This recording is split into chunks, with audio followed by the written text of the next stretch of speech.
আজকে আমরা ভরের পরিমাপ কিভাবে করা হয় জানব। ভর পরিমাপ করার যন্ত্রের নাম হল সাধারণ তুলা যন্ত্র। এই যে একটা ছবি দেওয়া আছে, এই ছবিটা হলো সাধারণ তুলা যন্ত্রের ছবি। এই সাধারণ তুলা যন্ত্রের সাহায্যে কোনো বস্তুর ভর মাপা হয়। সাধারণ তুলা যন্ত্রে কি কি থাকে একটা স্কেচ দেওয়া আছে। এখানে একটা স্তম্ভ থাকে, স্তম্ভের সঙ্গে আটকানো থাকে একটি দুদিকে দুটো তুলোদণ্ড থাকে, তুলাদণ্ড। তুলাদণ্ডের সঙ্গে যোগ করা থাকে তুলা পাত্র। আর এই তুলা পাত্র দুটিকে স্ক্রু ওজনের সঙ্গে ভালো করে শক্ত করে আটকানো থাকে। এখানে একটা সূচক থাকে। এই টোটাল সিস্টেমটা একটা প্লেট বা কাঠের প্লেটের উপরে বা অন্য কোনো প্লেটের উপরে আটকানো থাকে এবং নিচে দুটো স্ক্রু থাকে, লেভেলিং স্ক্রু D1 এবং D2, আর একটা ওলন দড়ি থাকে। অর্থাৎ এটা হলো সাধারণ তুলা যন্ত্র, হলো যে এমন একটা যন্ত্র যার সাহায্যে কোনো বস্তুর ভর পরিমাপ করা হয়। সাধারণ তুলা যন্ত্রে কি কি থাকে? তুলাদণ্ড, বাঁ দিকে একটা ডান দিকে একটা তুলাদণ্ড। তুলা পাত্র তুলাদণ্ডের সঙ্গে যোগ করা থাকে স্ক্রুয়ের সঙ্গে। আর এই সিস্টেমটা একটা প্ল্যাটফর্ম বা একটা প্লেটের উপর রাখা থাকে। আর এই প্লেটটিকে লেভেলিং স্ক্রুয়ের সাহায্যে সমতল করে বসানো হয়। একটা ওলন দড়ি থাকে, একটা সূচক থাকে। এইবার যে বস্তুর ওজন ভর পরিমাপ করতে হবে সেই বস্তুটাকে বাঁ দিকে নেওয়া হয় এবং ডান দিকে ওজন চাপানো হয়, ভর। এই সাধারণ তুলা যন্ত্রের সাহায্যে বস্তুর ভর পরিমাপ করার জন্য একটা ওজন বাক্স আছে। সেই ওজন বাক্সে ওজনগুলো কিরকম থাকে না, ওজনগুলো থাকে এরকম। যদি 1 গ্রাম একটি, 2 গ্রাম দুটি, 5 গ্রাম একটি। আবার এটা যেমন গেল। আবার থাকবে 10 গ্রাম একটি, 20 গ্রাম দুটি, 50 গ্রাম একটি। আবার 100 মিলিগ্রাম, 10 মিলিগ্রাম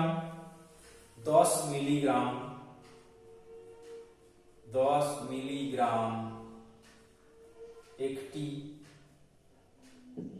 20 মিলিগ্রাম দুটি এবং 50 মিলিগ্রাম একটি। 100 মিলিগ্রাম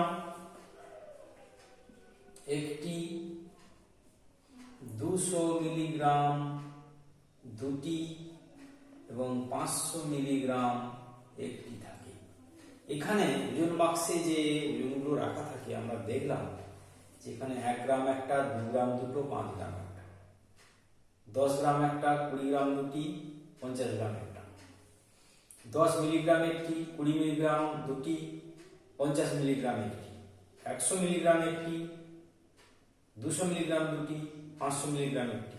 অর্থাৎ এখানে ওজনগুলোর অনুপাত থাকে 1:2:2:5। এখানে ওজন বাক্সে ওজনগুলোর অনুপাত কি থাকে? 1:2:2:5। যাতে কিনা আমরা যে কোনো 10 মিলিগ্রাম থেকে 211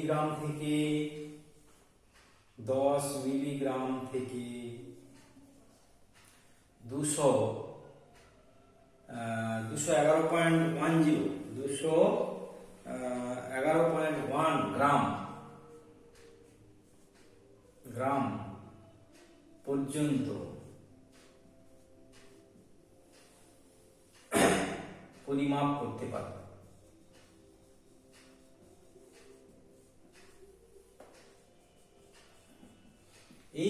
সাধারণ তুলা যন্ত্র সাধারণত ল্যাবে এগুলো ব্যবহার করা হয় বা সূক্ষ্ম পরিমাপের জন্য। বাজারে যে সাধারণ তুলা যন্ত্র আছে সেটার সূক্ষ্মতা অনেক কম, কিন্তু এর সূক্ষ্মতা অনেক বেশি এবং এখানে ছোট ওজন, অল্প ওজন মাপা যায়।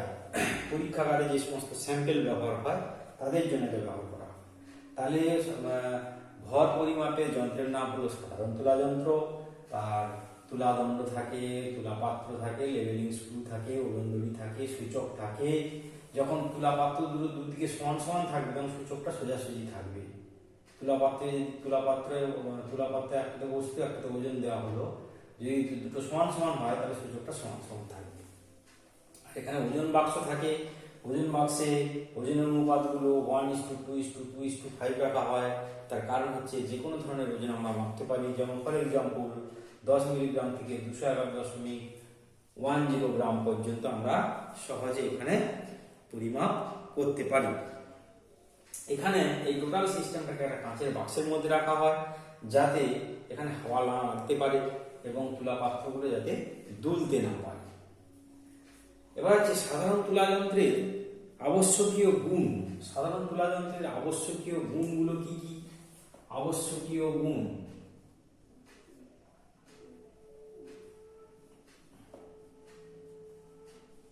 আবশ্যকীয় গুণ সাধারণ তুলা যন্ত্রের কি কি গুণ থাকা দরকার? 1 নম্বর হচ্ছে তুলা যন্ত্রটি সুবেদী হবে।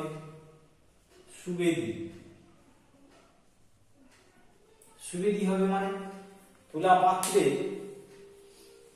দুটো তুলা পাত্রে যদি সামান্য ওজনের পার্থক্য থাকে তাহলে কিন্তু এই তুলা দণ্ডটি আর অনুভূমিক থাকবে না, সেটা যেদিকে বেশি আছে সেই দিকে হেলে যাবে। অর্থাৎ সূচক যেদিকে হেলবে সূচক তার উল্টো দিকে সরে যাবে। সূচক যদি সোজাসুজি না থাকে, হয় বাঁ দিকে না ডান দিকে যাবে। যদি এইদিকে ওজন বেশি থাকে তাহলে সূচকটা বাঁ দিকে চলে আসবে, আর এদিকে ওজন বেশি থাকলে সূচকটা এইদিকে ওজন বেশি থাকলে এই দিকটা ডান দিকে, বাঁ দিকে চলে আসবে। আর বাঁ দিকে থাকলে ডান দিকে চলে যাবে। সুবেদী হয় মানে দুটো তুলা পাত্রের ওজনের সামান্য পার্থক্য থাকলে ওটা অনুভূমিক থাকবে না। সেই জন্য তুলাদণ্ড দুটোকে লম্বা হতে হবে, হালকা হতে হবে এবং তুলা পাত্র দুটোকেও হালকা হতে হবে, সূচককে লম্বা হতে হবে। এই সব গুণগুলো থাকলে তুলা যন্ত্রটা সুবেদী হবে। আর একটা গুণ হচ্ছে তুলা যন্ত্রটাকে নির্ভুল হতে হবে।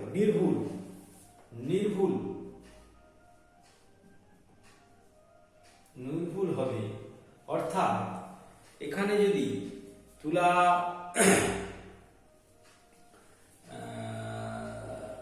পাত্র দুটিতে সামান্য ওজনের পার্থক্য থাকে তাহলে সেক্ষেত্রে কিন্তু তুলা দণ্ডটি আর অনুভূমিক থাকবে না, যে কোনো একটা দিকে হেলে যাবে। আচ্ছা, 3 নম্বর হচ্ছে দৃঢ় হতে হবে। তুলা যন্ত্রটিকে দৃঢ় হতে হবে, অর্থাৎ আমরা ওজন দেওয়ার সাথে সাথে ওটা যেন বেঁকে না যায়, মানে একদিকটা বেঁকে গেল, একদিকটা বা দুদিকটা বেঁকে গেল, সেরকম হলে হবে না। দৃঢ় হতে হবে এবং তুলা যন্ত্রটিকে সুস্থিত হতে হবে।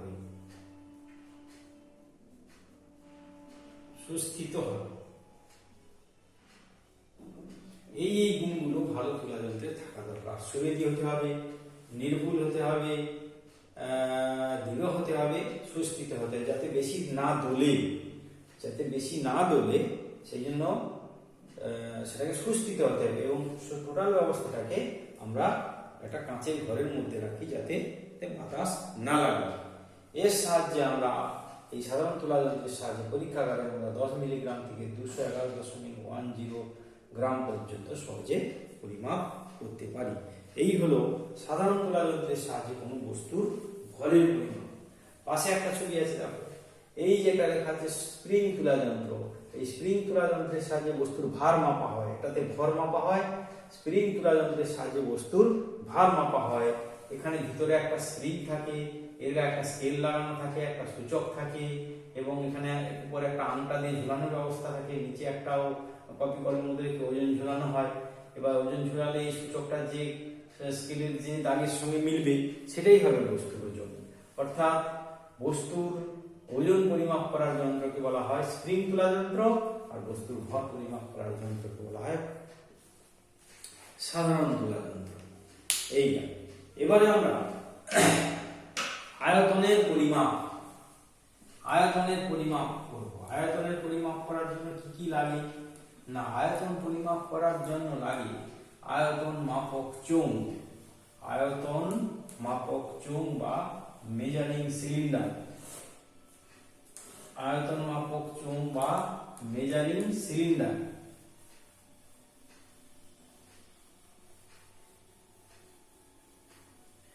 আয়তন মাপক চোঙ বা মেজারিং সিলিন্ডার।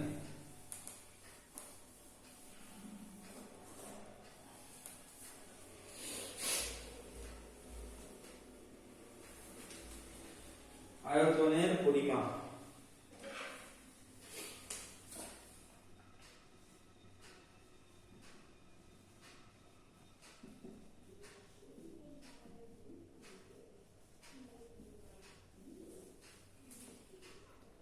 আয়তন মাপক, আয়তনের পরিমাপ করার জন্য আমরা মাপক চোঙ, মাপক চোঙ বলে, মাপক চোঙ বা মেজারিং সিলিন্ডার ব্যবহার করি। মেজারিং সিলিন্ডার জিনিসটা কি না, এটা একটা cylinder,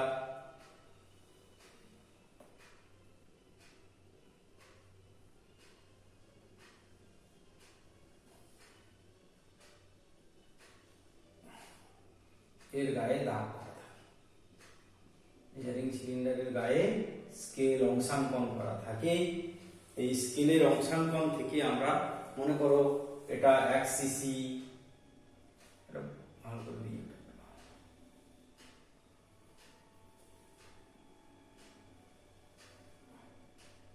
1 CC, 2 CC, 3 CC, 4 CC, 5 CC, এরকম করে দাগ করা থাকে। এইবার কোনো তরলের আয়তন যখন নির্ণয় করা হবে, সেই তরলটাকে এই মেজারিং সিলিন্ডারের মধ্যে বা মাপক চোঙের মধ্যে ঢেলে দেওয়া হবে। মনে করো তরলটা ঢালার পর তরলের লেভেলটা এখানে উঠে এলো, তরলের লেভেলটা এইখানে চলে এলো। তাহলে আমরা এই আয়তন মাপক চোঙের যে যে দাগ পর্যন্ত তরলটা উঠেছে সেইটা দেখে আমরা বলে দিতে পারবো কতটা তরল এখানে আছে। অর্থাৎ এখানে দেখা যাচ্ছে 3 সিসি, অর্থাৎ 3, 4, 5, 6 যত দাগ পর্যন্ত উঠবে সেই পর্যন্ত দেখে আমরা কিন্তু তরলের কতটা আয়তন সেটা আমরা সহজেই মাপতে পারি। এখানে তরল দু রকমের হয়, একটা হচ্ছে তোমার পারদ হয় একটা তরল, আর এমনি তরল আছে। পারদের ক্ষেত্রে যখন পরিমাপ করা হবে তখন মেজারিং সিলিন্ডারে পারদের এই যে মাথাটা এই রকম উঠে থাকে, আর সাধারণ তরলের ক্ষেত্রে এই রকম থাকে, অবতল আকৃতি, এটা হবে উত্তল আকৃতি। এই উত্তল আকৃতির উপরের অংশটা যে দাগের সঙ্গে মিলবে সেটাই হবে তরলের আয়তন। আর এখানে তাই এখানে এই অবতল আকৃতি যে দাগটা যে 3 সিসি দাগের সঙ্গে মিলেছে সেটাই হবে তরলের আয়তন। এখানে এই আয়তন মাপক চোঙের সাহায্যে আমরা কোনো অসম আকৃতির বস্তুর আয়তন নির্ণয় করতে পারি। অসম আকৃতির বস্তুর আয়তন নির্ণয়।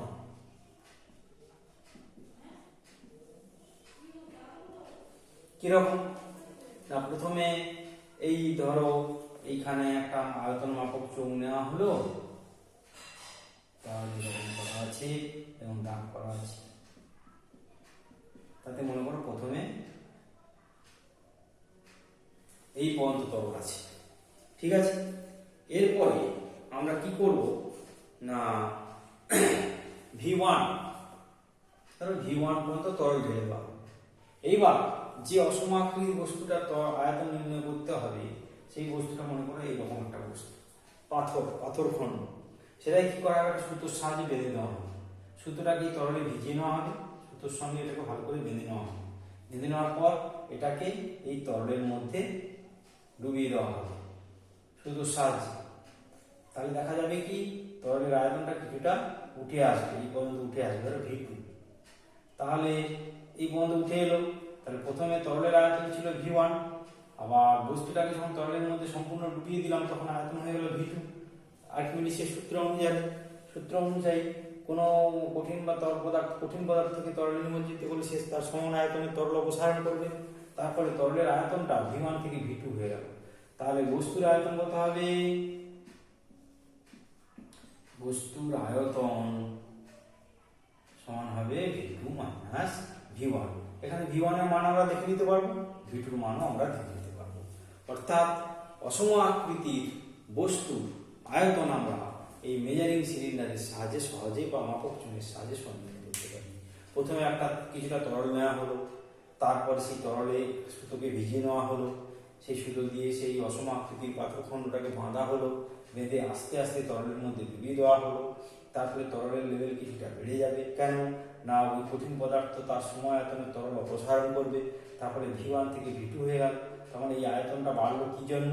না বস্তুর সমান আয়তন তরল অপসারিত হয়েছে, তাই বস্তুর আয়তন হবে V2 মাইনাস V1।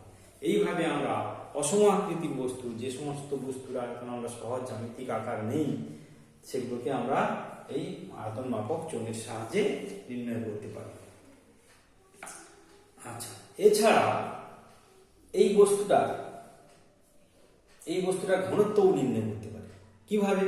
এই বস্তুটা সাধারণ তুলা যন্ত্রের সাহায্যে বস্তুটার ভর মেপে নিলাম।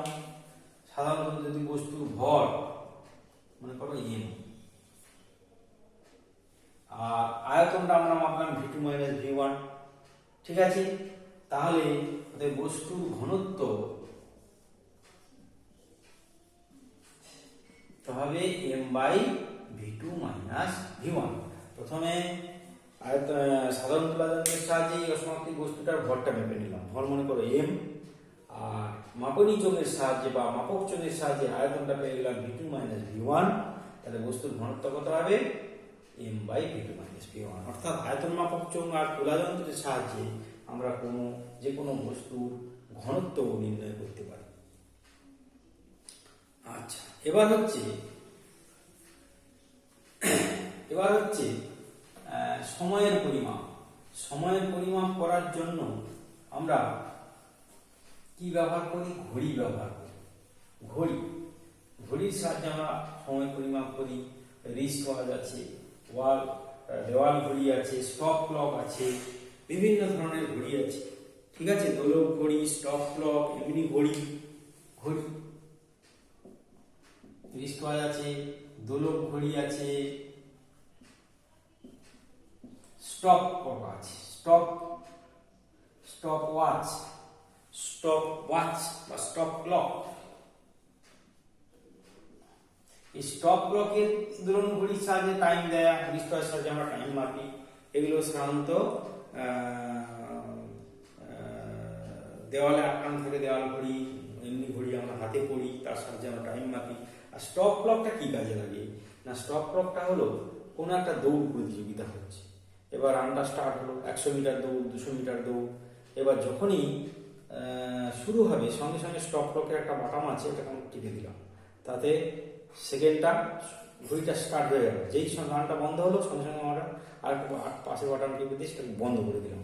তাহলে কত সময়ে এই রানটা হলো সেই টাইমটা আমরা মাপতে হবে, টাইম ডিউরেশনটা শুরু থেকে শেষ। মানে শুরু হলে স্টপ ক্লকটা চালু করে দিলাম, যেই রানটা বন্ধ হলো স্টপ ক্লকটা বন্ধ করে দিলাম। তাহলে 100 মিটার বা 200 মিটার দৌড়তে কত সময় লাগলো এই স্টপ ক্লকের সাহায্যে আমরা মাপতে পারি। এই স্টপ ক্লকের একটা সুবিধা আছে, 1 সেকেন্ডেরও ফ্র্যাকশন মাপা যায় এর সাহায্যে। 1 সেকেন্ডেরও 10 ভাগের 1 ভাগ, বা আরো উন্নত ধরনের ঘড়িতে 100 ভাগের 1 ভাগও মাপা যায়। স্টপ ক্লকের সাহায্যে কোনো ঘটনা ইনস্ট্যান্ট ঘটলে সেই ঘটনা কত সময় ধরে ঘটছে সহজে আমরা মাপতে পারি। ঘড়ির সাহায্যে সাধারণত সময় মাপা হয়, আর স্টপ ক্লকের সাহায্যে কোনো ঘটনার ডিউরেশন মাপা হয়। একটা কোনো ঘটনা ঘটছে কত সময় ধরে ঘটছে সেটাকে মাপা হয়। এই হচ্ছে ঘড়ি। আচ্ছা, এরপরে থাকছে আয়তন মাপক চোঙ এবং স্টপ ওয়াচের সাহায্যে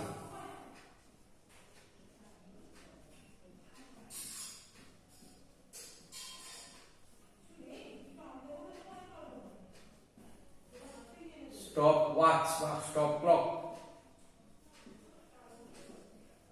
সাহায্যে স্টপ ক্লকের সাহায্যে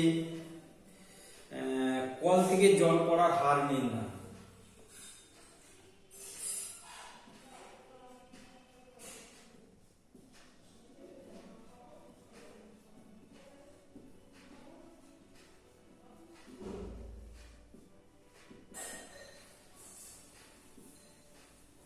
কল থেকে জল পড়ার হার নির্ণয়। আমরা একটা আয়তন মাপক চোঙ নিলাম, ধরো এইরকম একটা কল থেকে জল পড়ছে, এইখানে সিস্টেম করা আছে।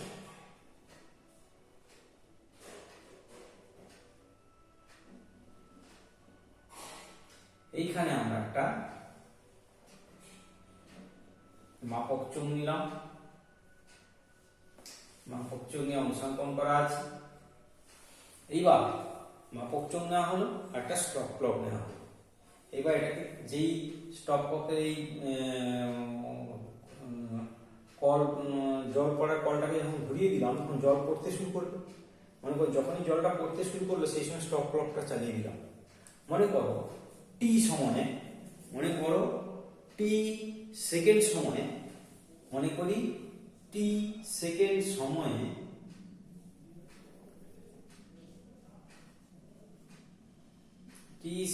সময়ে ভিসিসি ঘন সেন্টিমিটার জল